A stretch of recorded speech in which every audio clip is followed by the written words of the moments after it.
ஏரியாவில் ஒரு பிரியாணி கடையில் ஃபுல் க்ரௌடாக இருக்குன்னு வச்சுக்கோங்களேன், பக்கத்தில் எல்லா கடையும் எம்டியாக தான் இருக்கும். பிஸ்னஸ்லையும் இதே மாதிரி தான். But Y?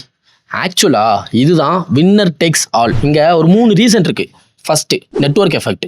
கூகுளை பாருங்களேன், சச்சினா ஆட்டோமேட்டிக்காக நம்ம கை கூகுளில் தான் கிளிக் பண்ணும். ஏன்? பிகாஸ் மோர் யூசர்ஸ் யூஸ் பண்ணாங்க. கூகுள் இன்னும் ஸ்மார்ட் ஆச்சு, அதனாலேயே இன்னும் யூசர்ஸ் வந்தாங்க. இது கிளாஸ் டாப்பர் எஃபெக்ட் மாதிரி. ஒன்ஸ் இவன் தான் ஃபர்ஸ்ட் ரேங்க் எடுப்பான்னு பேர் வந்துட்டு டியூஷனுக்கு கூட இவன் தான் ஜீனியஸ்ன்னு நினைப்பாங்க. செகண்ட், சுவிட்சிங் காஸ்ட். ஃபேமிலி எல்லாரும் வாட்ஸ்அப் யூஸ் பண்ணியிருக்கல, நீங்கள் ஒரு ஆப்பை கொண்டு போய் இதை யூஸ் பண்ணுங்கன்னு சொன்னால் ஏன்டா டார்ச்சர் பண்ணுறேன்னு கேட்பாங்க. ஏன்னா பழசை யூஸ் பண்ணி பழகினவங்களுக்கு புதுசை யூஸ் பண்ண ரொம்பவே கஷ்டமாக இருக்கும். அண்ட் லாஸ்ட்டாக ஸ்கேல்.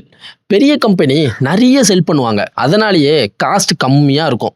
காஸ்ட் கம்மியாக இருந்தால் ஆப்போனண்ட்டுக்கு ப்ரெஷர் அதிகமாக இருக்கும்.